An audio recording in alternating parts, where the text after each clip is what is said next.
illusion of the rainbow appears. See? Therefore, any experience which requires n number of conditions for its appearance is an illusion. This is the thumb rule about the world in Vedanta Shastra. See, this time when I was going by plane, I had a friend somewhere with me. So I told him, I said, hey, look here, I'll tell you something very good. We were sitting near the window. I told him, what are you observing nearest to the track? Everything is running in the opposite direction. Very good. What are you observing? The distant mountains, they are running along the direction of the train. Very good. So, in the center of these 2 points, when you see, what are you seeing? There is no movement. So what is your perception? As if something is going back, something is going front, something is going back, and there is an illusion of a circular movement. Don't you see this? It is already for the first time I am seeing this, but it is very true. The thing outside are appearing as if it is going in circle and circle. Yes. How long it will appear? Till the train is moving and you are sitting in the moving train. If you don't accept, then jump out of the running train and see what happens. The movement of the appearance disappears, is it not? Yes. Therefore, any experience which takes place under n number of conditions is an illusion. Now apply this. I am seeing you and you are seeing me. Under what conditions? You must be bathing in the light of electrical gadgets, and my eyes must be open, and there must be proper vision. Then only you are seeing. If there is no light bathing you, can I see you? I cannot see you. Therefore, what I am seeing is not you. Then, what I am seeing you is you are all making an image on the retina, and that image on the retina is caught, and then it is recognized as an image, not you. So, what I am seeing is not you, only the images. And the formation of the images depend on the quality of the vision, quality of the mind.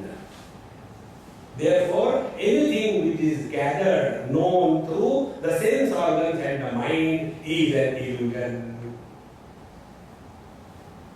Where this waking world disappears? When we go to sleep in a snoring mode,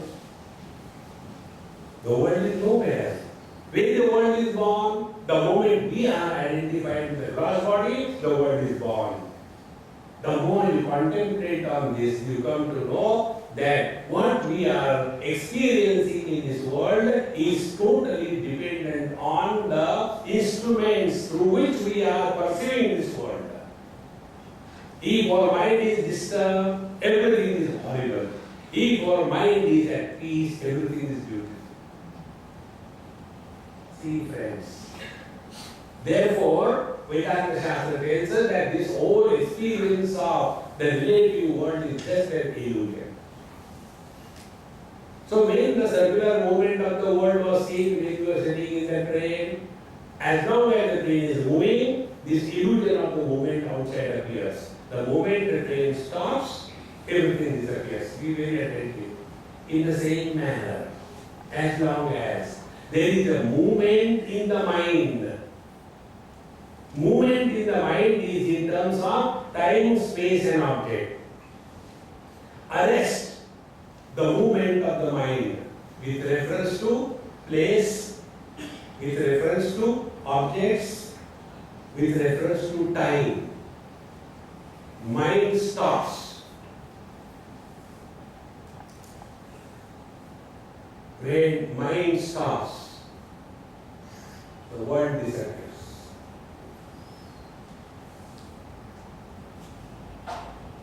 Is it not our experience we know ourselves through the sense organs. Are you there? Yes. How do you know? I was just leaking myself. No. Do you know yourself? How do you know? I was smelling. Stink was coming. I must be there. No. Do you know yourself? Yes. How? To the mind. No. Our presence is recognized without the medium of sense organs or the mind. This is beyond obvious. And to go beyond obvious is a very simple technique. What is that technique? Don't become serious in life.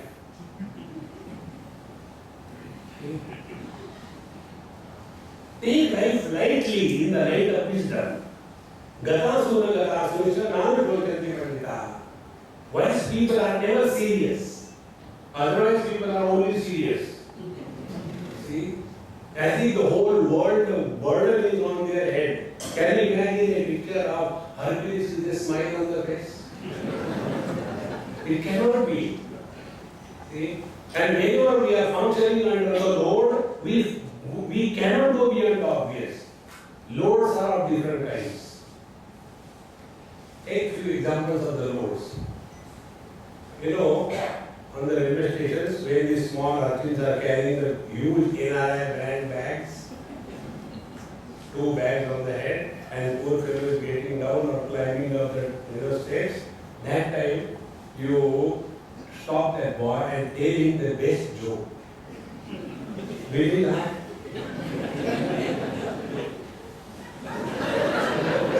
He cannot laugh. There's such a huge load on his head. Physical load. Second thing is physiological load. Then you must have seen somebody suddenly gets up in between, disturbing everybody and goes out. Why? Because there was high BP, bladder pressure. So one can hold that load up to a particular limit. I must go or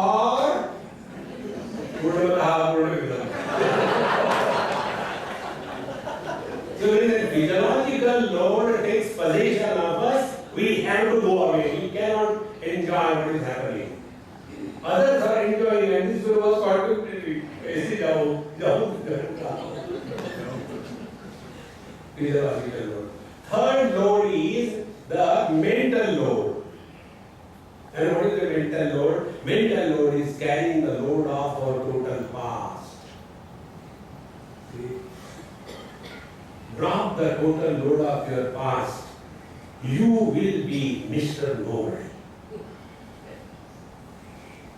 Because when we talk about ourselves, what do we talk? We talk nothing but blah, blah, blah, blah, blah, blah. Only the past. And you come in utter present. Then what happens? Nothing. Try. So the third load is the psychological load. And this psychological load is called as Mr. Ego. Okay. And therefore, longer the past, stronger the ego. As stronger the ego, more miserable is the person. And when more miserable is the person, he cannot go beyond the obvious. He remains only under this condition. Can anybody be happy? No, nobody can be happy. You join the Lord. See, there was a king.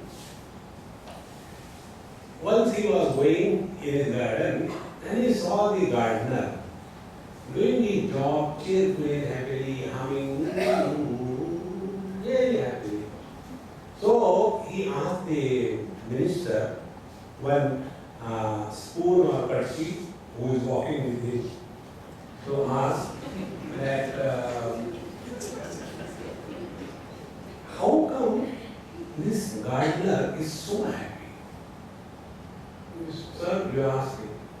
Hey, how are you? I am very happy. No problem? No problem. And he really meant it. So this king was thinking, what is the reason? I have got everything in the world, yet I am He hardly has anything. He is so happy. So he asked the minister, what is the secret? He said, sir, because he is not the club member of your club. What is the club member? I will tell you. We deliver one packet or a bag of 99 rupees, for example, and put it near his door and see what happens. Next day that gardener gets up, opens the door and he, oh, God has sent money for me, and he brings inside and sits in the corner and is counting 1, 2, 3, 4, 5, 6, 99. No, it has to be 100. How can it be 99? 99. I think I must make it 100. I must work hard. And next onward, he becomes very serious because he wants to make one more rupee, so it becomes 100. After 2-3 days, again the king visits. How are you? No, I am trying my best. Earlier, I am happy. Now I am trying my best to be happy. Then the king asked the minister, what happened? Now he is not the same person whom I met about a week before. What is the reason? He said, sir, I have gone to the club. He has joined your club. And the club's name is 99 Club. We are all struggling with that 99 number. See? Let us discover contentment with what we have. Enough of running after this. See, friends. Then we will come to know that what we are searching is a misplaced search. We are searching happiness, but we are running after the worldly things. When this becomes a clear point in our mind, thereafter we are naturally withdrawn from the world. See? That is what is called as the divine grace. The divine grace, according to the people, is different. For an unmarried boy, the divine grace is getting married. For an unemployed youth, the divine grace is getting a job. For the tortured daughter-in-law, the divine grace is dash, dash, dash. But for the one who wants to go beyond the obvious, the divine grace is withdrawal from the world with total freedom. Enough is enough. Then we come to discover that we are the source of all joy and all happiness. And once we discover this is not created by meditation. Last time we had a session here that meditation happened. Don't do meditation. All those who do meditation, they are suffering silently, collectively in the darkness. Therefore, I never do meditation. Don't do meditation. Other person in a particular posture is suffering silently.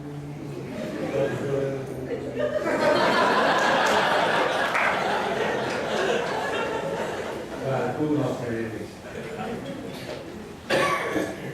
We don't do, live in meditation. And how do we live in meditation? This is what is going beyond obvious. In the second chapter of our Krishna says, Prajahati yada kaman sarvan parthamanogatan atman devatmana krishnaha sutta pratyastharochate.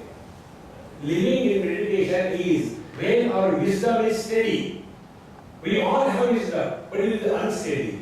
How is it unsteady? When others are in problem, we can give all the wisdom freely. When wisdom is made available for others, it is called as philosophy. And when the philosophy is applied in our own life, then it is called as wisdom. See? So the first thing is that Prajahati yada kaman sarvan parthamanogatan. We live under zero desire level. Give it a try. For 10 minutes. 10 minutes, I will not demand, expect, comment on anything in the world. 10 minutes only. Just sit quiet. But is it not wasting your time? Started.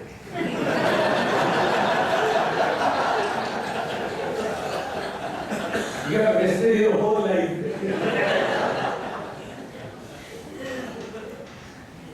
Give it a try. Work on the mind. So, Brahmaki, Rakaman, Sarvan Padamanoda. Now, analyze your own experience. Vedanta is nothing but learning from your own experiences and growing wise with every additional experience. Learn. In deep sleep, we have zero desires. Therefore, we are extremely happy. Now, next experiment, next observation. You go to sleep early tonight, because tomorrow morning you have got a flight at 6 o'clock to USA. Therefore, you have to reach 3 hours before. So, you have to reach at 3 o'clock. Therefore, you have to get up at 2:30, reach your bath. Therefore, you must go to bed early. So, you finish your dinner at 8 o'clock and go to sleep. From 8 o'clock up to 2:30, you wake up and look into the watch for 250 times. One thought, one desire that you have to catch the morning flight upsets your whole night, is it not? How many desires we are carrying? And then we say, you are upset because of these desires. Give it a try. How to give up all the desires? A simple thumb rule. Write off your rights. We have no rights on anybody in this world. You will be at peace. And when you are at peace, you have discovered fulfillment. Discovery of fulfillment. Although living in the relative world as an absolute being is going beyond obvious. All the great masters lived in the same world. The political situation was the same, the economic crisis were the same, the health problems were the same, the corruption was the same. What was new? It was the same. And yet, they lived something much beyond than what we can think about. And what was that? It is this. Right off your rights. Living under zero right level is going beyond obvious. And that doesn't mean you get into frustration. India it's a modern case. Problem is very grave. If India can be improved, the whole world can be improved. And therefore go into depression. No. A wise man also withdraws, and the otherwise man also withdraws from the world. Withdrawal of the wise man under the light of wisdom is called as dispassion. And withdrawal of the otherwise man because of frustration is called as a depression. Both of them look at the surface level the same. A wise man is also withdrawn, otherwise he is also withdrawn. But one is a healthy condition, other is unhealthy condition. See friends. Therefore, Prajahati yada kaman sarvan patra manogatan. Since childhood, how many desires we have fulfilled? 1, millions. And yet, have we discovered fulfillment in life? And yet we don't learn that fulfilling the desires is not equal to fulfillment in life. Prajahati yada kaman sarvan patra manogatan. Then next thing, Atmanevadmana Tushtaha, most important thing. Then such a person is at peace with himself. A person who is at peace with himself can alone be at peace with the world. A person who is at war with himself, he cannot be at peace with the world. See, then our wisdom remains steady. And when the wisdom remains steady, then alone we are living 24/7 in meditation. Meditation is not only sitting for 10 minutes in meditation, thereafter dhundradaka. No. It is the steadiest condition. See, friends. And when we start living, then the difference becomes obviously clear to others that this fellow is distinct from others. He is not ordinary, he is extraordinary. That extra factor attached to an ordinary person is born when one is able to see beyond the obvious. In our country, it was Mahatma Gandhi. See? He was able to see beyond the obvious. Therefore, out of Mohan Chand, a Mahatma was born. Nobody has given him a degree that he is Mr. Mohan Chandra Gandhi, he is here awarded the degree of PhD. No. Because he was able to see beyond. Seeing beyond is going beyond our little small cocoon existence and merging in the totality. Where this happens, we become a fit instrument for the divine to express through us. It is not that when one is established in the truth, he becomes abnormal. Onida comes out, one tail comes out. What happened? Realize. No, that is not realization. Everything remains the same. But earlier, he was living as the body.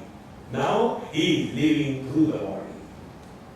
Earlier, he was living as the mind. Now, he is living through the mind. Friends, all the spiritual practice to see beyond the obvious is only one. And that is, let us remain a fit instrument for him to choose us so that he can express to us. Then only we can see beyond the obvious. Even if suppose I want to get some work done, today I want to get my camera repaired, some problem was there. So who will I catch? Immediately, I am right. Because right person I will seek. It's not other people are bad, but for a particular job, a particular person is a fit person.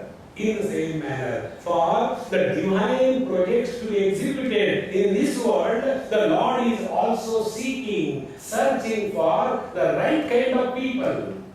So what is all our spiritual practice? Is only remain as a fit instrument, physically, mentally, intellectually, and spiritually, so that He can express through us. Then alone we go beyond the obvious. Otherwise, how many are born? Gandhis. Is there any shortage of Gandhis? Gandhi hair cutting salon. Gandhi was thinking, why?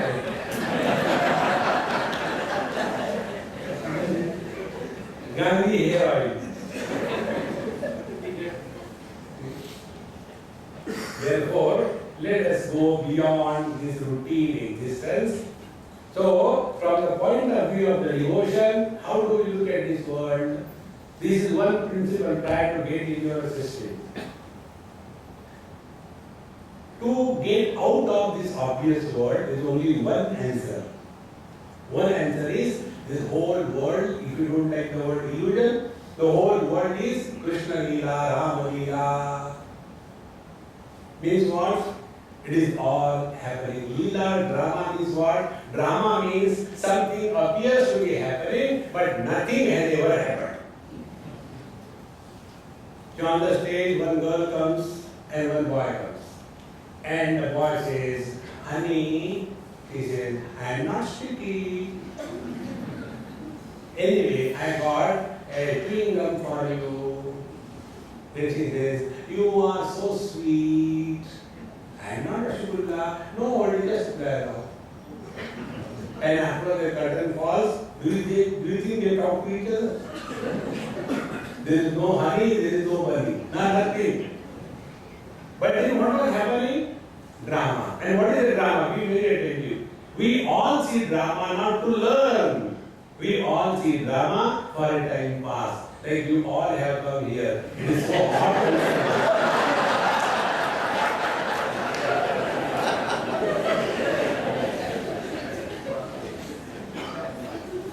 Instead of sitting in the terrible heat of Ahmedabad, here air is providing free cool entertainment for all.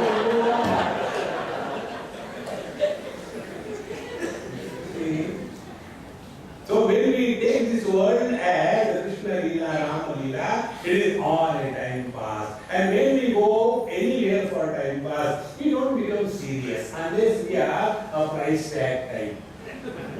You know price tag people? For everything they have got a price tag. Do you know? Every time they will be eating papad, do you know? Some better.